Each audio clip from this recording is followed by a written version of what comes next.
Awas beling, banyak beling ya.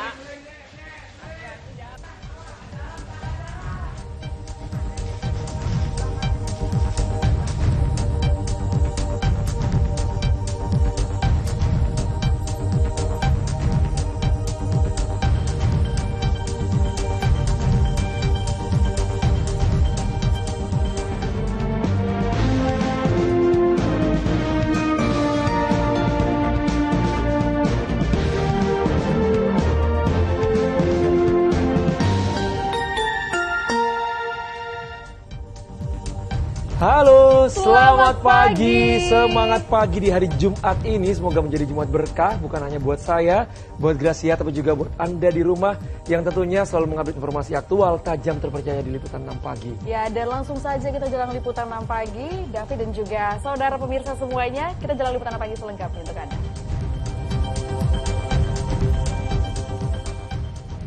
Terduga pelaku pembunuh wanita yang jasadnya berada di dalam koper di Mojokerto, Jawa Timur merupakan guru les musik korban.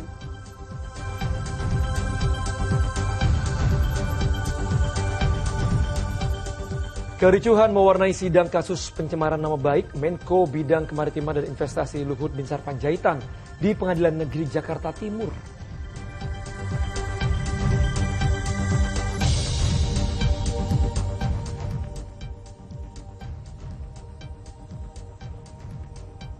Menaklukkan panggung ajang pencarian bakat di Amerika Serikat, penyanyi tunanetra Putri Aryani membuat bangga masyarakat Indonesia.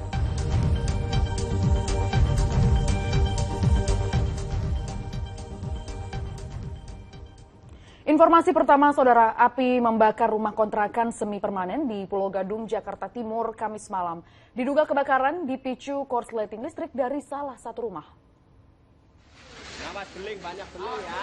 Petugas pemadam kebakaran berjibaku memadamkan api yang berkobar membakar rumah semi permanen di Jalan Kayu Mas Raya, Pulau Gadung, Jakarta Timur. Lokasi kebakaran yang berada di permukiman padat membuat api mudah merambat dan membakar 15 rumah kontrakan. Petugas pemadam kebakaran bersama warga terus berupaya memadamkan api agar tidak meluas. Diduga kebakaran terjadi akibat korsleting listrik di salah satu rumah yang terbakar. Kendalanya ya tempatnya agak sempit ya, jadi kita untuk proses pemadamannya agak kesulitan. Gitu. Pak, ini ada berapa rumah dan penyebabnya apa Pak jumlahnya? Ini sementara perkiraan Korsleting listrik ya. Api yang begitu cepat membesar serta menjalar membuat warga yang terdampak kebakaran panik, berusaha menyelamatkan barang-barang berharga dan mengungsi di jalan. Ya. Ibu lagi di mana, Bu? Aku lagi di dalam rumah, lagi mau bikin susu. Iya. Langsung ada teriak ada bakar. Katanya ada kebakaran, pada keluar dekat-dekat apinya dekat aja kita pada keluar semua. Jadi nggak boleh udah api gede banget. Ibu ketika keluar apinya udah besar. Udah gede banget, dari belakang udah kelihatan merah-merah di atas. Jadi kita pada keluar semua di depan. Petugas pemadam kebakaran mengerahkan 17 mobil penyemprot air untuk memadamkan api. Akibat dari kebakaran ini, 100 orang atau 27 kepala keluarga kehilangan tempat tinggal. Tribo melaporkan dari Jakarta. Kebakaran terjadi di sebuah pabrik pengolahan kaca di Jalan Raya Bekasi, Cakung, Jakarta Timur pada Kamis sore. Diduga kebakaran berasal dari kebocoran gas pada salah satu tungku. Petugas Sudin Gulkarmat Jakarta Timur Kamis sore berjibaku untuk memadamkan api dalam kebakaran yang terjadi di sebuah pabrik pengolahan kaca yang berada di Jalan Raya Bekasi Ujung Menteng, Cakung, Jakarta Timur. Saat memadamkan api yang berasal dari salah satu ruangan, petugas harus ekstra hati-hati karena api berasal dari kebocoran gas yang ada pada salah satu tungku. Dalam upaya pemadaman, petugas juga dibantu oleh sejumlah pekerja pabrik. Mereka berupaya untuk mencegah api meluas ke area lain di dalam pabrik. Saudara, gudang tempat penyimpanan spons di Kecamatan Pasar Kemis, Kabupaten Tangerang, Banten terbakar. Kebakaran yang terjadi dekat dengan permukiman penduduk ini membuat warga sekitar panik. Asap tebal membumbung tinggi dari sebuah gudang tempat penyimpanan spons yang terbakar di Kecamatan Pasar Kemis, Kabupaten Tangerang, Banten, Kamis sore. Banyaknya bahan yang mudah terbakar membuat api semakin membesar dan meludeskan bangunan gudang seluas 2.500 meter persegi ini. Sejumlah karyawan yang saat itu tengah beristirahat panik menyelamatkan bahan baku spon yang belum terbakar dari dalam gudang ke permukiman warga yang lebih aman. Warga mengatakan api pertama kali muncul pada bagian belakang gudang. Sempat terdengar beberapa kali ledakan sebelum api membesar membakar bangunan gudang. Katanya dari belakang langsung gede gitu apinya, itu yang besar. Bu sempat terdengar ledakan, Bu? Kan nggak tahu tadinya. Sempat terdengar ledakan, Bu, tadi? Sempat itu kayu kayaknya bawa. Sedikitnya 6 unit mobil pemadam kebakaran dari Kabupaten Tangerang diterjunkan ke lokasi kejadian. Api baru berhasil dipadamkan setelah 4 jam proses pemadaman. Tim Inafis Polresta Tangerang dan unit reskrim Polsek Pasar Kemis melakukan penyelidikan di lokasi kejadian untuk mengetahui penyebab pasti kebakaran. Akibat kebakaran gudang spon di tengah permukiman warga ini, kerugian diderita pemilik gudang mencapai miliaran rupiah. Sahbudin Attar melaporkan dari Kabupaten Tangerang, Banten. Mobil pickup ludes terbakar di Klaten, Jawa Tengah pada Kamis siang. Uang tunai 7 juta rupiah yang berada di dalam mobil juga ikut hangus terbakar. Api membakar mobil pickup di Jalan Raya Desa Kali Kebo, Trucuk, Klaten. Sempat terdengar suara ledakan dari dalam mobil pickup. Kebakaran mobil ini membuat warga panik. Sebelum terbakar, saudara, mobil yang dikemudikan Budi melaju dari arah Klaten menuju ke Sukoharjo. Diduga api berasal dari jerigen yang digunakan sebagai pengganti tangki mobil yang rusak. Selain mobil, kebakaran juga menghanguskan uang senilai 7 juta rupiah untuk membeli ayam. Api yang membakar mobil berhasil dipadamkan setelah 30 menit kemudian. Saudara, kebakaran lahan kembali terjadi di Kabupaten Ketapang, Kalimantan Barat. Lahan seluas 15 hektar diduga sengaja dibakar oleh warga. Kepulan asap menyelimuti sebagian lahan di Sungai Bakau, Kecamatan Matan Hilir Selatan, Kabupaten Ketapang, Kamis pagi. Setidaknya sudah ada 15 hektar lahan yang terbakar hingga merembet ke lahan gambut. Kemudian api juga cepat meluas ke lahan kebun sawit. Menurut BPBD, lahan yang terbakar diduga sengaja dibakar oleh warga yang ingin membuka lahan. Ini kerap terjadi apabila mulai memasuki musim kering. Memang sementara ada indikasi pembakaran ini dilakukan secara sengaja. Oleh karena itu, kita sudah mendorong Ketua Satuan Tugas atau Kasat Gakum, ya, Satgas Gakum di Kabupaten Ketapang untuk melakukan penyelidikan apakah lahan ini sengaja dibakar atau terbakar. Petugas pun berupaya memadamkan api agar tidak terus meluas ke lahan lainnya yang berdekatan dengan lokasi titik api. Dede Iskandar melaporkan dari Ketapang, Kalimantan Barat. Nah, ini sekali lagi kami tidak bosan memperingatkan kepada masyarakat akan bahayanya api. Dari tadi kita lihat beritanya ini berat-berat semua soal kebakaran. Betul, mulai dari rumah, betul. benar ya, mulai dari mobil hingga lahan. Dan kalau berbicara masalah kebakaran lahan, ini lagi-lagi ya, sekarang sudah tahu musim kemarau, pembakaran lahan mulai marak dilakukan warga yang tidak bertanggung jawab. Harus ada, bisa dibilang efek jerah, harus ada hukumannya untuk mereka-mereka yang melakukan pembakaran lahan. Ya, dan kita langsung saja David ke informasi selanjutnya. Ini juga sebagai peringatan untuk berhati-hati bila berkendara. Diduga sopir mengantuk, mobil minibus menabrak truk pengangkut semen di Temanggung, Jawa Tengah. 1 orang tewas dan 2 orang lainnya kritis. Tabrakan minibus yang melaju dari arah Parakan menuju Temanggung dengan truk pengangkut semen di Jalan Raya Parakan Kedu, Desa Nginjingan, Kecamatan Kedu terekam kamera pengawas. Kecelakaan ini mengakibatkan 1 orang tewas di lokasi, sementara 2 orang lainnya kritis. 3 korban merupakan penumpang dan sopir minibus, serta merupakan rombongan dari ASN Dinas Ketahanan Pangan Temanggung. Tabrakan terjadi diduga karena sopir minibus mengantuk. Sebelum kejadian, minibus melaju dengan kecepatan sedang. Di lokasi, tiba-tiba mobil berjalan ke jalur berlawanan arah, dan pada saat bersamaan melaju truk pengangkut semen. Ini berjalan dari arah Semarang. Dari arah Semarang menuju ke Paraan sesuai dengan treknya, sesuai dengan jalurnya. Namun dari sebelah kirinya, yaitu kendaraan Terios warna putih ini, mengambil jalur kanan dan kita prediksi adalah ngantuk. sehingga mengenai sisi kiri dari truk ini. Oleh karena itu, berdasarkan CCTV ini nanti akan kita lakukan penyelidikan. Polisi kemudian mengevakuasi 3 korban ke Rumah Sakit Umum Daerah Temanggung. Sementara mobil minibus dan truk mengangkut semen dibawa ke unit Lantas Polres Temanggung. Wahyu Diono melaporkan dari Temanggung, Jawa Tengah. Kecelakaan maut saudara juga terjadi di Kabupaten Mempawah, Kalimantan Barat pada Kamis siang. Seorang pengendara sepeda motor tewas mengenaskan usai terlindas sebuah dam truk. Rekaman video amatir warga ini menggambarkan kecelakaan maut yang terjadi di Jalan Raya Waju Ilir, Kabupaten Mempawah, Kalimantan Barat yang terjadi Kamis siang.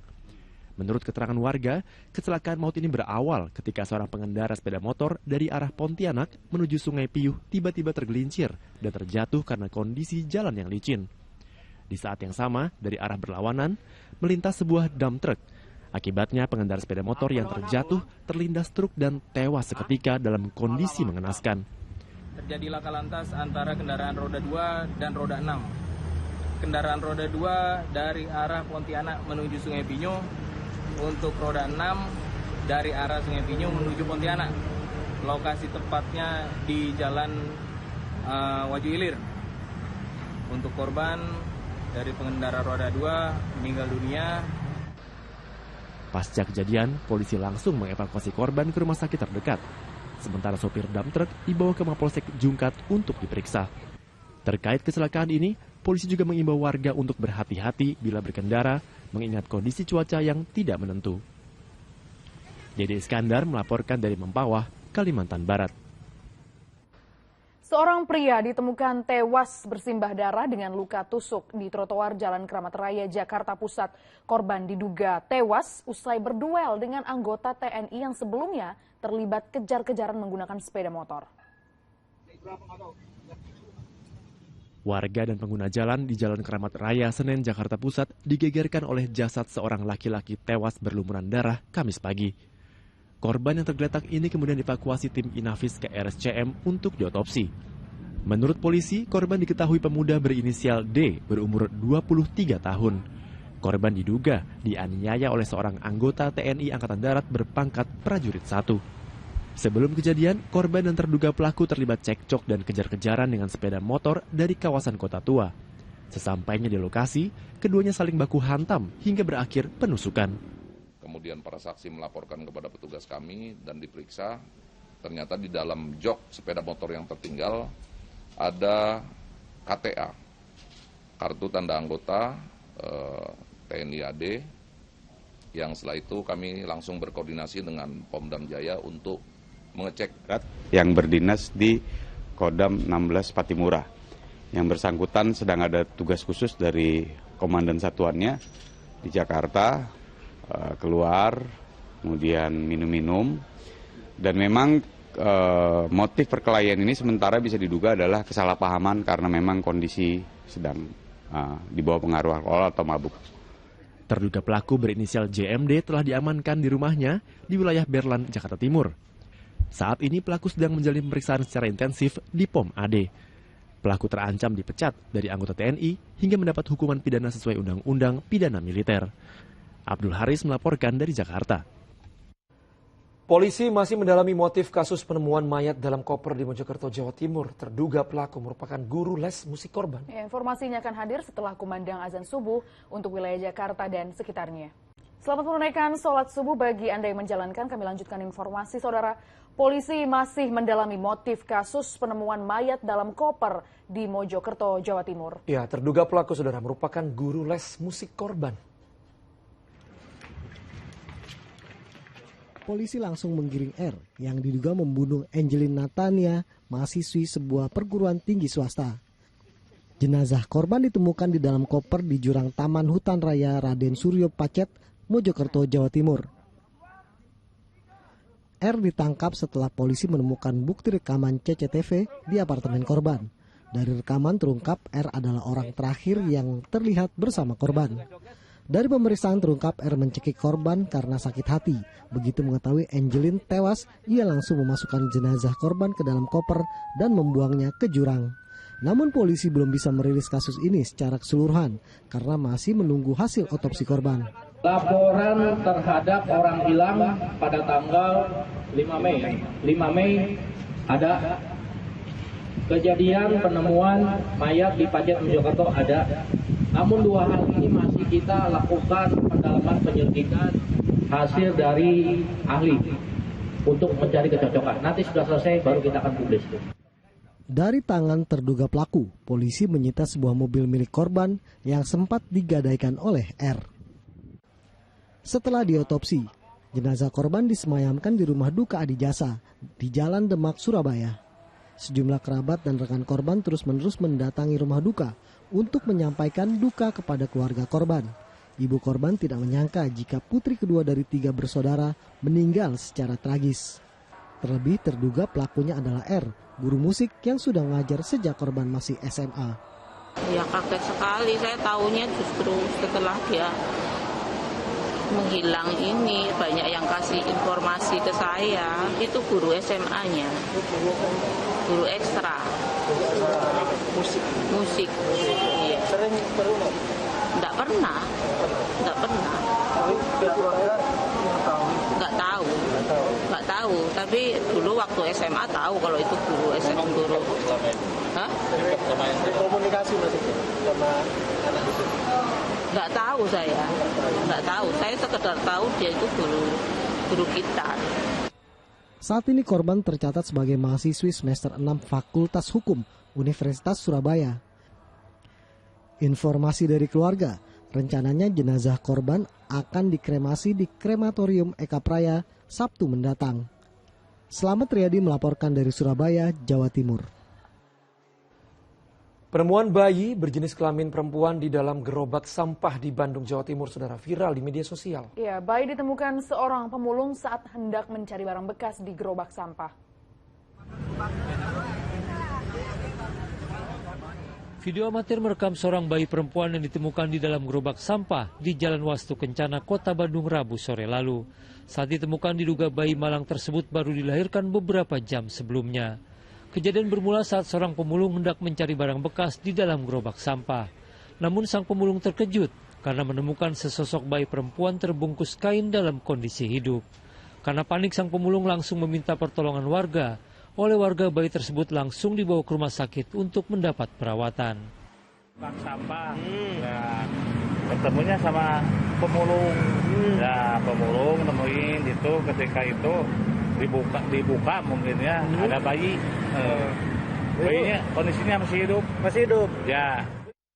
Hingga kini kondisi bayi tersebut semakin membaik setelah mendapat perawatan di rumah sakit. Petugas Polrestabes Bandung saat ini tengah memburu pelaku pembuang bayi malang tersebut. Muhammad Rizal melaporkan dari Bandung, Jawa Barat. Suka miris saya kalau misalnya ada berita-berita seperti ini ya. Di luar sana, di tengah orang-orang mungkin banyak berjuang untuk 2 garis biru gitu ya. Atau pengen punya keturunan. Tapi ada orang yang sudah dikasih rezeki keturunan malah dibuang begitu saja gitu. Ya, ini seharusnya bisa jadi pelajaran kita bersama. Jangan sampailah dibuang, kasihan juga anaknya. Harus dibuang di pinggir jalan. Karena kan sering kita dengar di depan rumah warga, di pinggir jalan. Ya baiknya memang diberikan ke panti asuhan apapun alasannya. Itu dia. Karena ya namanya anak itu kan rezeki ya. Titipan dari Yang Maha Kuasa. Titipan dari Maha Kuasa. Oke, kita ke informasi selanjutnya, saudara. Di mana ini petugas gabungan mengevakuasi warga Karangtengah, Kota Tangerang, Banten yang memiliki tubuh obesitas dengan berat lebih dari 300 kg. Iya, dalam proses evakuasi, petugas terpaksa membongkar dinding dan pagar rumah untuk mengeluarkannya. Proses evakuasi, pengangkatan untuk dibawa ke RSUD Kota Tangerang. Lebih dari 2 orang petugas turun tangan mengevakuasi warga Karangtengah Kota Tangerang, Banten, Muhammad Fajrin. Berat badannya mencapai 300 kg lebih sehingga pria berusia 27 tahun ini kesulitan bergerak. Meski sudah banyak tangan yang membantu, petugas tetap kesulitan mengevakuasi Muhammad Fajrin karena bangunan rumah yang sempit. Untuk mengakalinya, dinding dan pagar rumah dibongkar. Kemudian Muhammad Fajrin diangkat dengan kendaraan forklift untuk selanjutnya dibawa dengan mobil pick-up menuju Rumah Sakit Umum Kota Tangerang. Dibawa ke Rumah Sakit Umum Daerah Kota Tangerang. Dan nama pihak laki-laki tersebut obesitas, berusia 27 tahun, dan berat badan diperkirakan 300 kilo lebih. Seperti itu. Untuk medisnya di sana dinas kesehatan yang berwenang. Memiliki tubuh obesitas membuat kondisi kesehatan Muhammad Fajrin mengkhawatirkan. Maka saat ini sudah dalam penanganan tenaga medis. Taufik Saleh melaporkan dari Tangerang, Banten. Seorang ibu yang tengah hamil dilaporkan hilang di mangsa buaya saat mencuci pakaian di tepi aliran sungai Kualu, Labuhan Batu Utara, Sumatera Utara. Suami korban sempat berupaya menyelamatkan korban, namun reptil buas itu berhasil menyeret korban ke dalam air.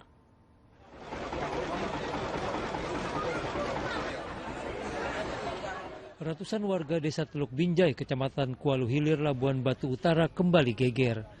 Mereka berkumpul di tepi sungai Kualu usai mendengar kabar hilangnya Susi Susana Sinambela 29 tahun yang dilaporkan hilang di mangsa buaya saat mencuci di kali. Upaya pencarian dan penyisiran sungai pun dilakukan oleh tim gabungan BPBD, TNI, dan Polri.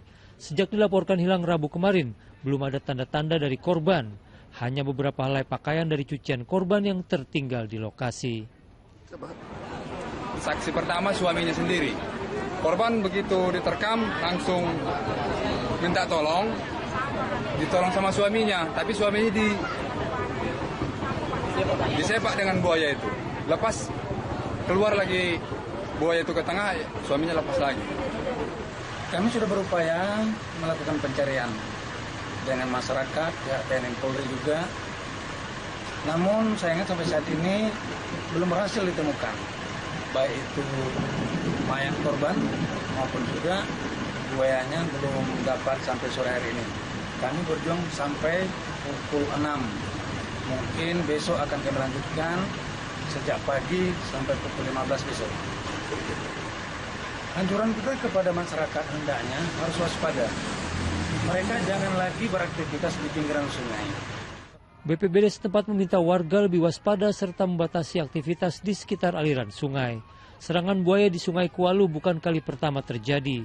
Pada 18 Mei lalu, seorang ibu dan anak warga desa Tubiran, Kecamatan Marbau, nyaris dimangsa saat mencuci di pinggiran sungai. Tuti Alawiyah Lubis melaporkan dari Labuhan Batu Utara, Sumatera Utara. Ya, saudara, informasi terbaru dari informasi tadi di mana ibu hamil korban mangsa buaya aliran sungai Kualu, Labuhan Batu Utara ditemukan pada Kamis petang. Jenazah ibu hamil ini ditemukan 5 km dari lokasi awal dilaporkan hilang. Pencarian korban serangan buaya di Labuhan Batu berbuah, saudara, ini di mana tim SAR menemukan jasad Susi Susana Sinambela mengapung di aliran sungai. Ibu 2 anak yang tengah hamil 4 bulan ini dilaporkan hilang di mangsa buaya pada Rabu kemarin saat mencuci di tepian sungai Kualu. Upaya pencarian korban dengan mengarungi aliran sungai Kualu hingga 10 km.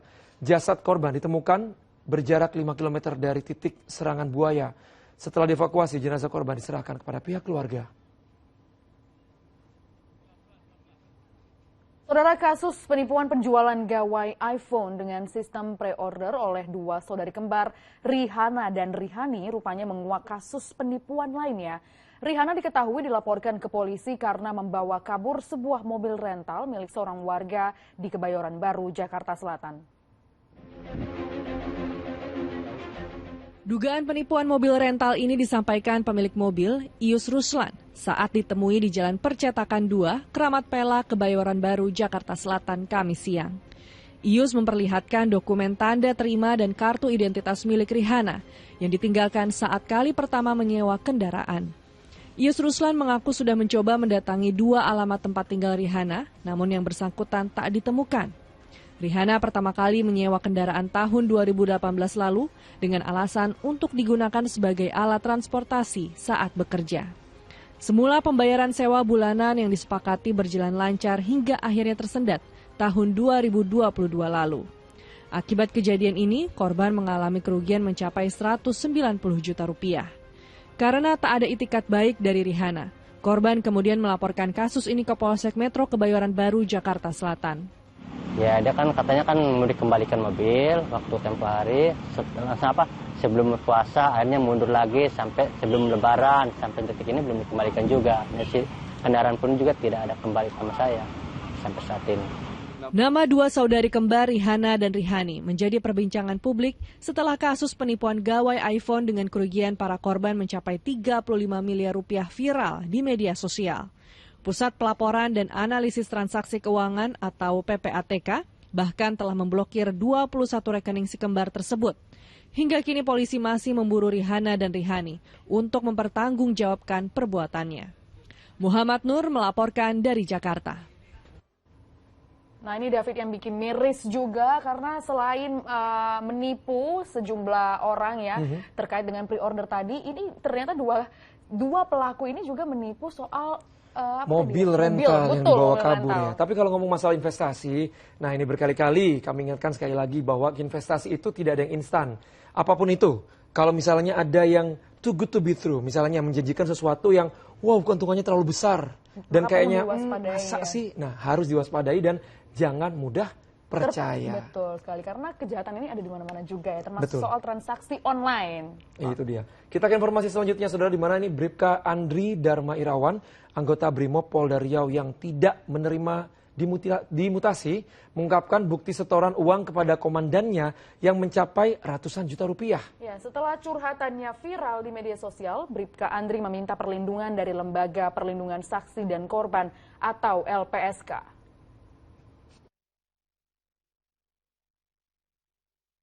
Inilah tangkapan layar percakapan antara Bribka Andri Dharma Irawan dengan komandannya Kompol Petrus Simamora yang viral di media sosial beberapa hari terakhir. Dalam percakapan tersebut, Kompol Petrus diketahui kerap meminta uang setoran kepada Bribka Andri yang sudah berlangsung sejak tahun 2021 hingga Februari 2023. Tak tanggung-tanggung, jumlahnya mencapai 650 juta rupiah. Penyebaran bukti setoran uang tersebut diungkap Bribka Andri karena dirinya tidak terima dimutasi dari Kabupaten Rokan Hilir ke Batalion A Pelopor di Pekanbaru. Guna mengungkap kasus tersebut, Propam Polda Riau telah memeriksa 8 orang saksi. Jadi untuk masalah setoran kita masih dalami lagi. Jadi kita sudah periksa 8 orang saksi-saksi termasuk Kompol Andrinya itu. Jadi Kompol Andri, Bribka Andri untuk kita dalami lagi. Buntut viral curhatan dirinya di media sosial, Bribka Andri mendatangi kantor Lembaga Perlindungan Saksi dan Korban atau LPSK Rabu malam lalu. Didampingi ibunya, Bribka Andri mendatangi kantor LPSK di kawasan Ciracas, Jakarta Timur untuk meminta perlindungan. Kita mencoba minta perlindungan terkait dengan postingan saya di media sosial dan juga di media massa lah. Semua sudah saya sampaikan di postingan saya juga ada di media sampai ke terus coba ke LPSK. Buntut dari curhatan Bribka Andri, Kompol Petrus Simamora telah dicopot dari jabatannya sebagai Komandan Batalion B Pelopor Brimob Polda Riau. Ahmad Dison dan John Teruna melaporkan dari Pekanbaru Riau dan Jakarta. Ratusan ikan ditemukan mati mengambang di Danau Sunter 1, Jakarta Utara. Perubahan cuaca secara ekstrim, saudara, diduga menjadi penyebab ikan mati. Sudah beberapa hari terakhir, Danau Sunter 1, kawasan Sunterjaya, Jakarta Utara, dipenuhi ikan mati yang mengambang. Kondisi ini dimanfaatkan sejumlah warga untuk mengambil ikan mati. Belum diketahui penyebab ikan mati mendadak di Danau Sunter. Diduga ikan mati karena perubahan cuaca ekstrim yang terjadi belakangan ini. Yang mati-mati di sana kita sudah hujan. Ada hujanan. Hujanan? Besoknya kan panas tuh. Kemarin itu panas banget. Tidak teler. Antara cuaca kemarin setelah hujan. Berarti pemancing yang datang ke Danau Sunter senang karena dengan mudah bisa mendapatkan ikan, terutama ikan mujair. Ya, ada ratusan. Nah, abang sendiri sering mancing di sini atau gimana, Pak? Sering, Om. Tapi dengan ada kejadian ini, hasil tangkapan baik gitu, Bang? Enggak banyak, ya.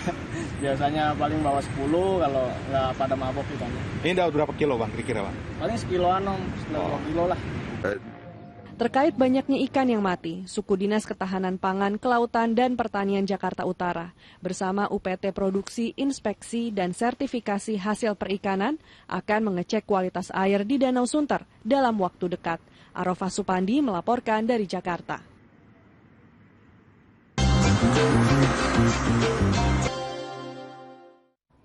Kami hadirkan informasi seputar haji, Saudara. Panitia penyelenggara ibadah haji Embarkasi Surabaya, Jawa Timur mewajibkan jemaah haji gelombang kedua untuk mengenakan baju ihram sejak dari asrama haji Embarkasi Surabaya. Langkah ini dilakukan untuk menghindari terjadinya penumpukan di Bandara Jeddah, Arab Saudi, serta keterlambatan pergerakan ke pemondokan. Hingga Kamis pagi, panitia penyelenggara ibadah haji Embarkasi Surabaya telah memberangkatkan 39 kloter berjumlah 17.283 jemaah haji. Jumlah tersebut mencapai 49% dari total jemaah haji asal Embarkasi Surabaya. Kamis kemarin merupakan hari pertama pemberangkatan jemaah haji gelombang kedua yang diberangkatkan dari asrama haji Sukolilo, Surabaya. Para jemaah diwajibkan memakai pakaian ihram untuk menghindari terjadinya penumpukan di Bandara Jeddah, Arab Saudi, serta keterlambatan pergerakan ke pemondokan. Untuk kali ini jamaahnya itu diterbangkan menuju Jeddah dan dilanjut ke Mekah. Makanya tadi seluruh jamaahnya berpakaian ihram dalam rangka mempercepat proses ketika sampai di terminal di Jeddah. Sementara itu, PPH Embarkasi Surabaya mengkonfirmasi ada 8 jemaah haji meninggal dunia di Madinah dan Mekah, Arab Saudi. Seorang jemaah haji yang meninggal di Mekah karena sakit jantung. Untuk update data yang meninggal di Arab Saudi sebanyak 8 orang. 8 orang ini kalau dari Indonesia itu ada 25 orang. Nah, yang 8 orang ini dari Embarkasi Surabaya. 7 beliau wafat di Madinah, lalu kemudian yang 1 itu wafat di Makkah. Dari keberangkatan jemaah haji hingga kloter 39, sebanyak 12 jemaah haji tertunda keberangkatannya. 4 jemaah haji masih berada di asrama haji untuk pemulihan karena sakit, 1 orang menunggu visa keluar, sedangkan 8 jemaah dipulangkan karena alasan sakit dan hamil. Ari Purwanto melaporkan dari Surabaya, Jawa Timur. Jemaah Haji Indonesia gelombang kedua sudah mulai berdatangan di Jeddah, Arab Saudi sejak kemarin. Para jemaah saudara tiba dengan mengenakan kain ikhram. Sementara di Madinah, seiring dengan tuntasnya kedatangan gelombang pertama, petugas Haji Indonesia fokus untuk memberangkatkan jemaah dari Madinah menuju ke Mekah. Dengan mengenakan kain ihram, jemaah Haji Indonesia gelombang kedua tiba di Bandara Internasional King Abdul Aziz, Jeddah, Arab Saudi. Kedatangan jemaah dari Embarkasi Jakarta Pondok Gede dan Embarkasi Solo pada pagi waktu setempat menandai dimulainya kedatangan jemaah haji Indonesia gelombang kedua. Sepanjang hari kemarin, sebanyak 17 kloter tiba di Jeddah dengan lebih dari 6.000 jemaah. Kedatangan jemaah haji Indonesia disambut oleh Direktur Bina Haji Kementerian Agama, Arsad Hidayat. Arsad mengapresiasi para jemaah yang sudah mengenakan kain ihram sejak keberangkatan karena akan mempermudah proses umroh wajib yang merupakan bagian dari rangkaian ibadah haji. Mereka alhamdulillah seluruhnya sudah bisa kita masukkan ke dalam bis ya. Dan kemudian mereka juga saya tanya mereka berniat di mana, katanya mereka sudah berniat seluruhnya pada saat di pesawat ketika melewati Yalamlam ya. Sementara itu di Madinah seluruh jemaah haji gelombang pertama telah tiba. Total ada 99.805 jemaah haji Indonesia yang tiba di Mekah dan sebagian sudah diberangkatkan menuju Mekah. Mulai tanggal 8 pagi berarti kami sudah fokus di pendorongan untuk ke Mekah. Sampai dengan tanggal 16 Juni terakhir pendorongan ke Mekah tanggal 16 Juni pagi. Sejauh ini lebih dari 40.000 jemaah telah diberangkatkan dari Madinah menuju Mekah. Proses pemberangkatan jemaah haji Indonesia dari Madinah menuju Mekah akan terus berlangsung hingga 16 Juni nanti. Dan dengan dimulainya kedatangan jemaah haji gelombang kedua, ini berarti pergerakan jemaah haji Indonesia menuju Mekah bukan hanya dari Madinah tapi juga dari Jeddah. Dari Madinah, Arab Saudi, Anton Bahtiari Fai melaporkan.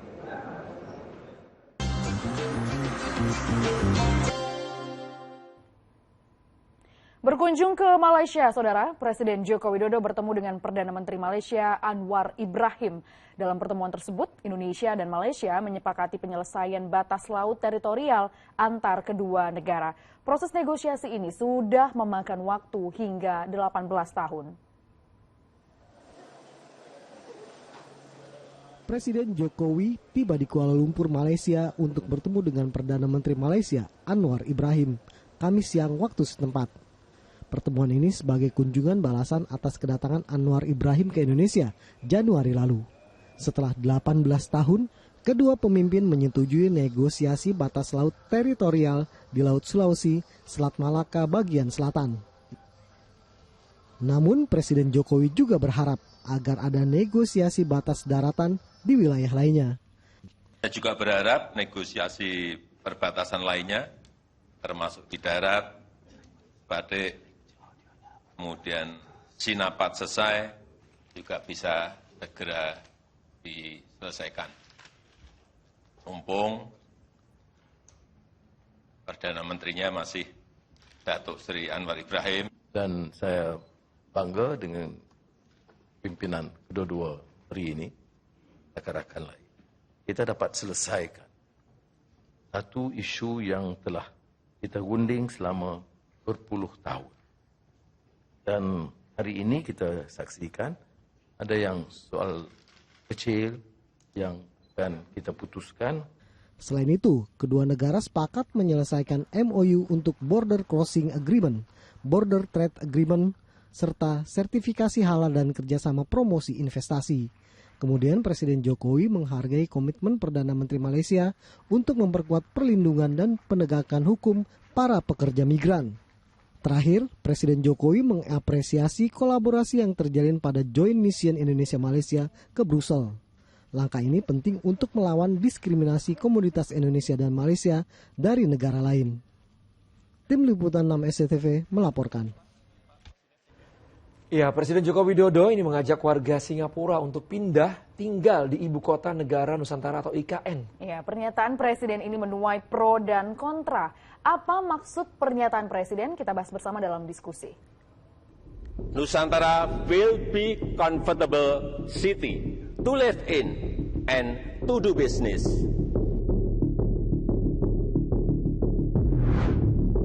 Presiden ajak warga negara Singapura untuk pindah tinggal ke IKN. Hah? Ya, mungkin buat Anda yang mendengar kabar ini selintas, bertanya-tanya nih, kok warga negara asing? Tapi jangan emosi dulu. Maksud Presiden adalah mengajak warga negara asing untuk investasi bersama membangun IKN. Tapi pertanyaannya, apakah semudah itu? Lagi rame nih, kutipan pidato Presiden yang satu ini. Nusantara will be comfortable city to live in and to do business. I know housing prices here have risen very high. Maybe living in Nusantara can become an option. Ya, dalam pidatonya di acara Eco-Spirit 2023 di Singapura tanggal 7 Juni lalu, Presiden Joko Widodo ini mengajak warga negara Singapura untuk ke Ibu Kota Nusantara atau IKN. Warga negara Singapura ini dipersilakan untuk pindah dan berinvestasi di sana. Nah, pidato ini pun rame nih dikomentari netizen. Ada yang mendukung, ada juga nih yang mempertanyakan, kok sampai harus mengundang warga negara asing untuk pindah dan berbisnis di sana sih? Di suasana politik yang agak panas seperti sekarang, yang begini nih, gampang banget jadi sasaran. Digoreng terus, lalu digulirkan. Itu saya kira memang agak concerning ya dari segi politik. Karena itu kan selama ini seringkali dianggap bahwa pembangunan infrastruktur di era Jokowi itu lebih banyak menguntungkan pihak luar, pihak asing, ya. Nah, seringkali yang sering diberitakan di berbagai media non mainstream ya, baik WhatsApp group, misalnya media sosial lah, itu adalah orang-orang keturunan asing, terutama dari Cina. Dan Singapura kan persepsi orang yang kebanyakan Cina kan itu. Betul. Jadi itu mungkin akan menjadi satu titik lemah dari pidato Pak Jokowi itu dari segi politik. Jadi walaupun tujuan utamanya menurut saya yang tadi meyakinkan pihak investor, tapi sekaligus juga meyakinkan para calon presiden. Tapi untuk kaitannya dengan masyarakat secara umum itu kelemahannya. Itu bisa dijadikan bahan untuk negatif campaign. Pidato Presiden akhirnya mengundang pro dan kontra. Tapi terlepas dari itu semua, pengamat politik menilai ini adalah strategi Presiden untuk mempromosikan IKN, khususnya peluang investasi di sana. Pertanyaan Presiden pertama itu pura-pura nanya kan, siapa yang akan jadi pemenang. Itu kan cara Jokowi untuk mengatakan bahwa semua orang memang sedang menunggu dan punya perhatian penuh terhadap hasil pemilu di Indonesia itu, kan kira-kira gitu. Maksudnya Presiden paham gitu. Presiden itu paham apa yang menjadi pertanyaan Anda, kira-kira gitu kan kalau saya membahasakannya. Dan Presidennya menjawab kan tadi. Jadi sebetulnya itu Presiden menanyakan pertanyaan itu lalu dia jawab sendiri gitu. Jadi jawabannya adalah bahwa siapapun yang jadi Presiden nanti itu akan melanjutkan ini. Ya, kenapa? Nah itu alasan Presiden itu tadi. Kenapa? Karena proyek ini sesuatu yang penting bukan hanya buat Indonesia, tapi juga bagi dunia. Karena dia penting bukan hanya bagi Indonesia dan bagi dunia, maka pasti itu menjadi concern siapapun presiden yang terpilih. Kira-kira itu kan argumen yang ingin dibangun oleh presiden. Nah, apakah argumen itu berhasil dibeli atau tidak oleh investor dan dunia, ya kita lihat nanti. Nah, berbicara soal investasi di IKN, Presiden Jokowi mengatakan kalau untuk tahap awal telah menyiapkan 300 paket investasi dengan total 2,6 miliar dolar Amerika atau sekitar 38,7 triliun rupiah di bidang perumahan, transportasi, energi, teknologi, dan bidang lainnya. Presiden juga menawarkan kemudahan untuk investor jika memilih berinvestasi di IKN. Di antaranya izin usaha sampai 190 tahun, perusahaan asing bebas pajak, sampai gaji pekerja di IKN tak dipotong pajak. Ada fasilitas khusus ya. Peluang investasinya sudah disediakan, pelaksanaannya juga sudah dikasih kemudahan. Lantas apa iya ini bisa benar-benar menarik investor?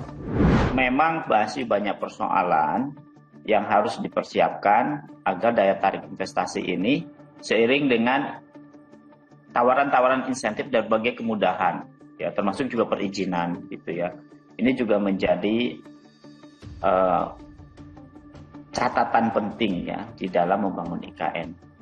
Karena bagi investor kan dengan kondisi ekonomi seperti sekarang, plus juga kurs ya, salah satunya kurs misalnya, plus juga harga barang ya untuk membangun material juga sekarang sedang naik gitu, itu kan jadi pertimbangan gitu ya. Termasuk juga biaya investasi untuk membangun katakanlah konstruksi di sana juga pasti akan biayanya lebih mahal. Nah ini juga saya kira jadi pertimbangan menunggu dari sustainability policy yang pasca pilpres ya, siapa nanti yang dipilih, ini juga saya kira menjadi pertimbangan bagi investor ya. Dan investor pasti sangat sensitif terhadap perubahan-perubahan politik, perubahan ekonomi, kemudian juga perubahan resiko-resiko dari berinvestasi itu sendiri gitu. Apalagi secara teknik kan lahan di IKN ini butuh banyak treatment gitu ya, butuh banyak treatment karena kandungan ya menurut berbagai ahli itu ya butuh struktur yang berbeda dari seperti halnya di lahan-lahan yang ada di Jawa misalnya gitu. Kan ini juga pasti membutuhkan waktu. Untuk membangun sebuah ibu kota baru, investasi itu perlu. Tapi sampai saat ini, realisasinya masih banyak pertimbangan. Ya secara teknis pasti meyakinkan ya. Tetapi yang jadi pertanyaan, yang tadi saya katakan, meyakinkan dalam arti untuk membuat letter of intent, perjanjian seperti itu, hari ini juga mereka akan buat. Tapi realisasinya ya? realisasinya itu, karena dia melihat sendiri sudah ada ratusan yang membuat LOI loh sampai dengan sekarang ya, bahkan dari Badan Otorita mengatakan lebih dari 200. Tetapi kan sampai dengan bulan ini tidak ada satupun ya di lapangan yang benar-benar membangun. Nah ini kan tentu menjadi pertanyaan kan sebenarnya, faktor apa yang menjadi pertanyaan selain pertama tadi ketidakpastian lahan misalnya ya, meskipun ada usulan sampai dengan 190 tahun diberikan kompensasi, tetapi kan itu juga akan ada pertimbangan kalau pemerintahnya berubah gitu kan, aturannya berubah, investor bisa apa gitu kan. Kalau tadi 190 tiba-tiba di pemerintahan baru bilang cuma 20 tahun misalnya aturannya dirubah gitu kan, tergantung pilihan politik dari pemerintah berikutnya. Ini kan juga buat investor, mereka akan berpikir ulang. Apalagi kalau dia mau berinvestasi ratusan miliar sampai triliunan rupiah ya dalam jangka panjang, itu kan sangat dibutuhkan dua, satu kestabilan politik, dua kepastian hukum tadi. Jadi kalau kita bicara sebuah kota itu tidak hanya sekedar jalan bangunan, tapi bagaimana dalam waktu 1 tahun yang sangat sempit ini sebuah kota kecil itu terwujud ya. Jadi mulai di situ ada bangunan, jalan, kehidupan juga sudah mulai ada, pasar ada, terus kemudian warga juga sudah mulai menghuni sedikit demi sedikit ya, bukan pekerja tapi benar-benar warga situ. Nah, ini tantangan terbesarnya dari situ. Ibarat kanvas putih, IKN bisa jadi media yang pas untuk menggambarkan masa depan. Tentu pemerintah nggak akan main-main dengan mega proyek ini, terlebih bagi para investor. Ya, hitung-hitungan cuan pasti akan jadi pertimbangan investor, karena mereka juga pasti tidak mau tekor. Kalau kamu gimana menggambarkan masa depan IKN ini? Tulis di kolom komentar ya.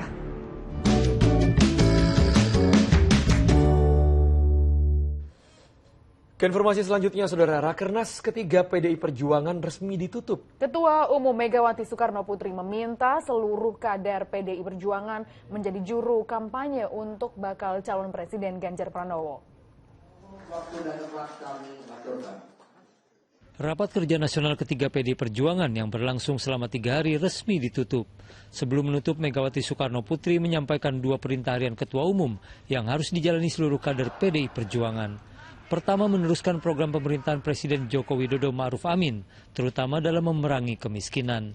Kedua, seluruh kader juga diminta mensosialisasikan Ganjar Pranowo kepada masyarakat sebagai bakal calon presiden dalam pemilu 2024.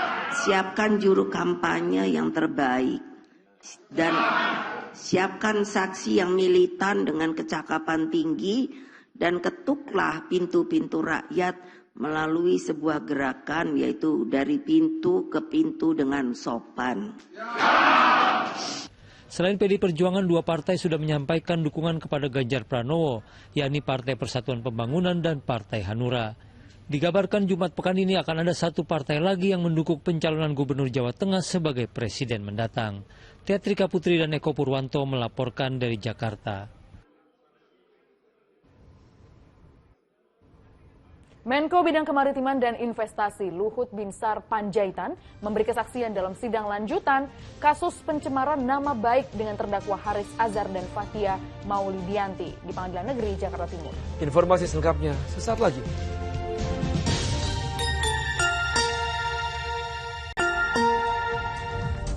Anda masih bersama kami di Liputan 6 Pagi, Saudara. Kami lanjutkan informasi. Kericuhan mewarnai sidang kasus pencemaran nama baik dengan terdakwa Haris Azhar dan Fathia Maulidianti di Pengadilan Negeri Jakarta Timur Kamis sore. Ya, masa menghadang kendaraan yang membawa Menko Bidang Kemaritiman dan Investasi Luhut Binsar Panjaitan usai menjadi saksi di persidangan.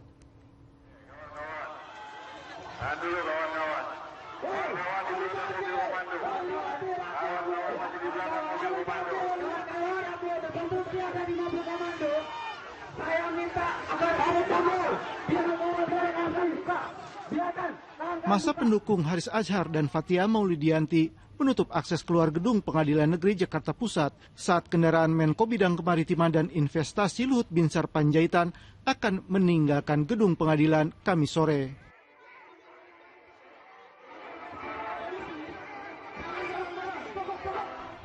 Masa yang kian memanas terus merangsek mendekati ke mobil Luhut hingga kendaraan akhirnya meninggalkan gedung pengadilan.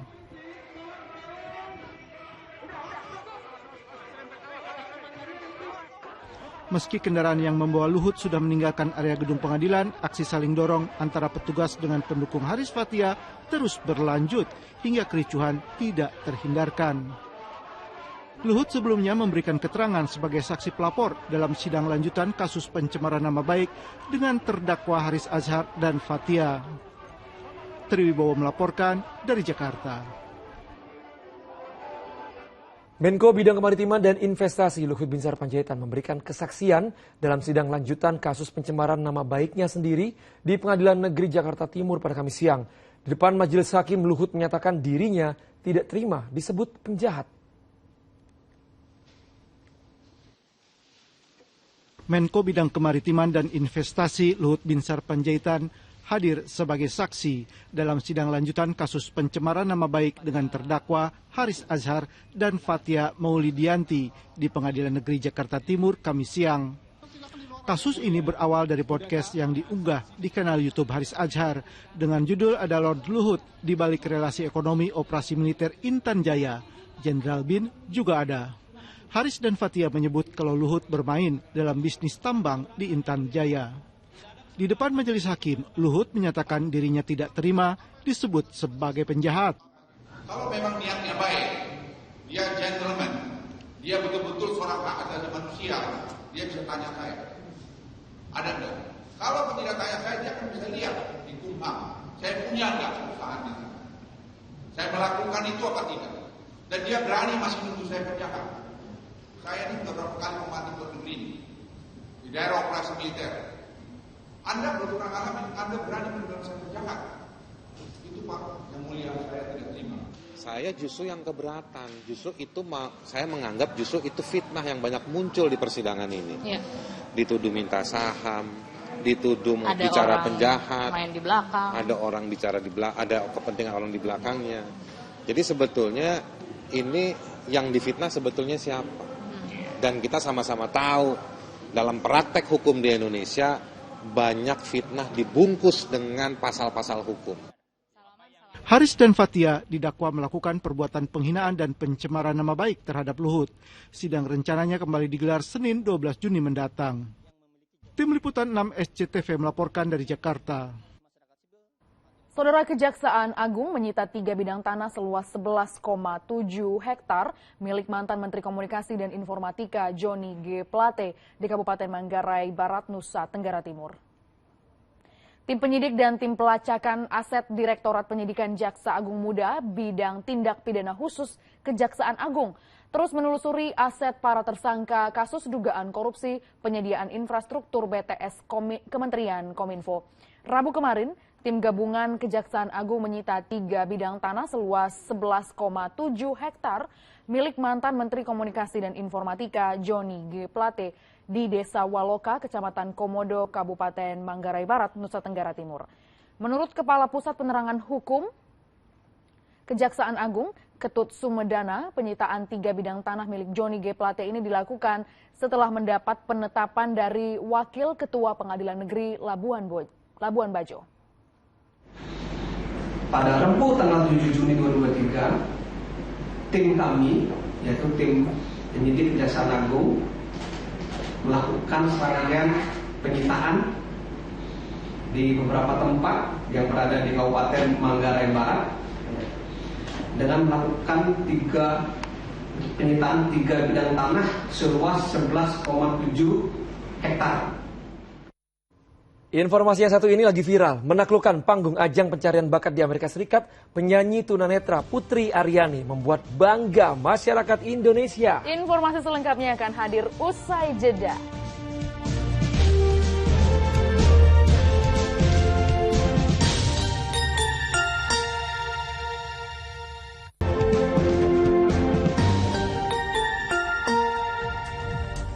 Ya, saudara, masyarakat Indonesia sekarang sedang dibuat bangga oleh penyanyi tunanetra Putri Aryani, termasuk Menteri Nadiem Makarim hingga guru, serta teman-teman sekolah Putri. Tapi termasuk kita ya. Iya, kita juga ikut bangga ya, David. Loh kemarin. Nah, ini semua karena bakat menyanyi Putri Aryani yang telah menaklukkan panggung ajang pencarian bakat di Amerika. You break my heart, break my home, make me so down in a lonely place.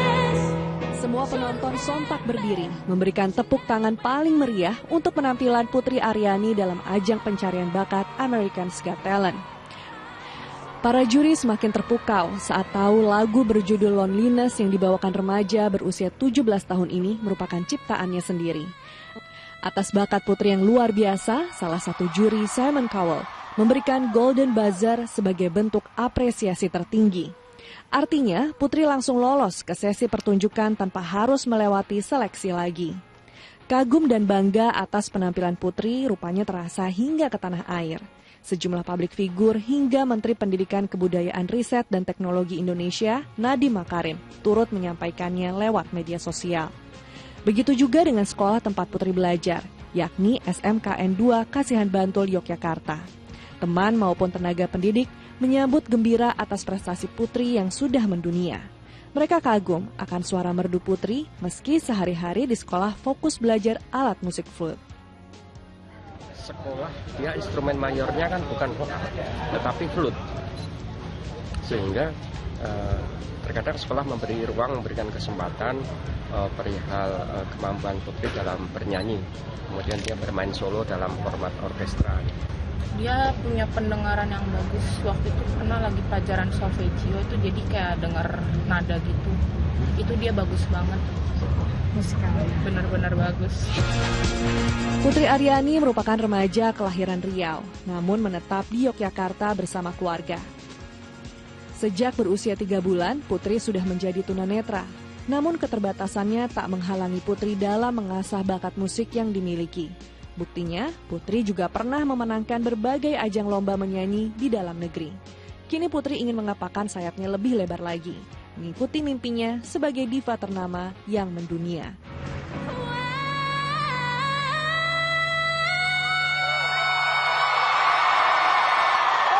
Masuk Rafi melaporkan dari Bantul, Daerah Istimewa Yogyakarta.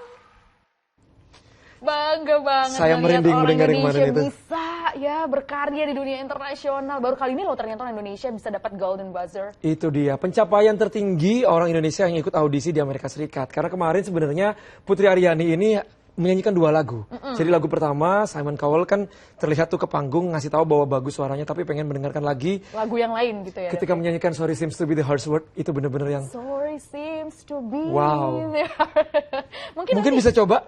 Oke, saya sepertinya lebih mending jadi presenter aja. Oke, kalau gitu kita ke berita selanjutnya ya. Oke. Nah, ini menembus batas dan tanpa lelah. Yayasan Pudi Amal Publikasi SCTV Indosiar kembali berbagi, saudara, menyusuri perairan di Kepulauan Barang Lompo, Makassar, Sulawesi Selatan. Ya, dengan kapal KRI Dr. Wahidin Sudiro Husodo, ratusan warga masyarakat di sekitar Pulau Barang Lompo dioperasi katarak gratis.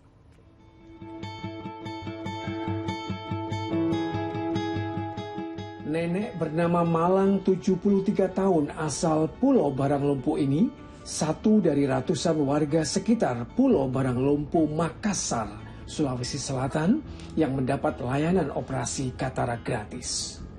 Sebatang kara, Nenek Malang menjalani hidup sehari-hari dengan mengandalkan jualan sambal tumis. Ini pun bukan hasil sendiri, namun milik tetangga. Nenek Malang sudah tidak bisa membuat sambal sendiri. Penglihatannya makin turun karena katarak. Untuk inilah Yayasan Pudi Amal Peduli Kasih SCTV Indosiar hadir membantu mereka seperti Nenek Malang. Jika tidak, mungkin Nenek Malang akan mengalami kebutaan. Dan inilah waktu yang ditunggu. Untuk pertama kalinya, Nenek Malang melihat kapal besar. Dan di tempat inilah Nenek Malang akan menjalani operasi katarak. Bersama ratusan warga lain yang berasal dari pesisir Pulau Barang Lompo. Sudah baik-baik kan? Iya, sudah baik-baik, terima kasih. Sudah baik-baik dioperasi. Operasi katarak di atas kapal ini hasil kerjasama YPP SCTV Indosiar, TNI Angkatan Laut, dan Perdami Sulawesi Selatan.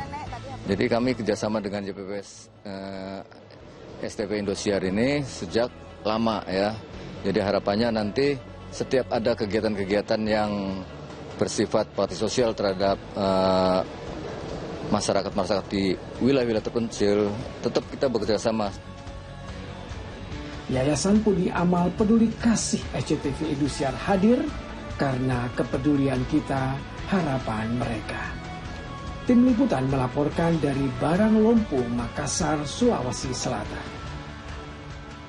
Kebakaran melanda puluhan rumah di Pulau Gadung, Jakarta Timur. Tercatat 100 orang mengungsi akibat kebakaran. Selengkapnya hanya di Liputan 6 Pagi, kami segera kembali.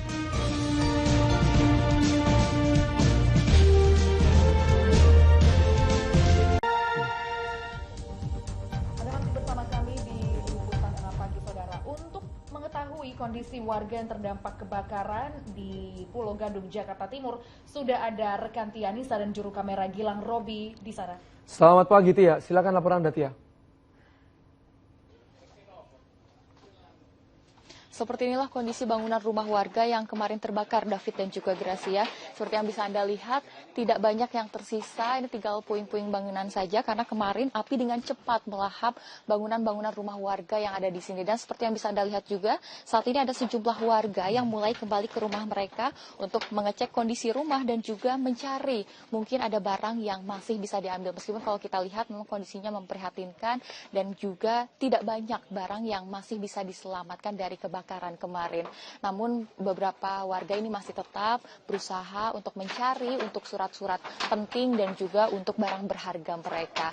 Kemarin kebakaran terjadi sekitar pukul 19.32 waktu Indonesia Barat dan dari petugas ini berhasil melokalisir api pada pukul 20:25 dan proses pemadaman pun selesai pada pukul 21:20 waktu Indonesia Barat dengan mengerahkan 18 mobil unit kebakaran dan juga 90 personil petugas. Dari kebakaran ini ada 16 rumah yang terdampak, di mana satu bangunan ini ada bangunan kontrakan yang terdiri dari 10 kamar kontrakan. Dan jika ditotalkan ada 27 kepala keluarga yang terdampak dengan total kurang lebih 100 jiwa. Di mana saat ini ke 27 kepala keluarga ini mengungsi di 2 tenda yang sudah disediakan oleh Dinas Sosial dan juga dari BNPB di bagian depan gang dari Gang Mawar di kawasan Jalan Kayu Mas Pulau Gadung ini.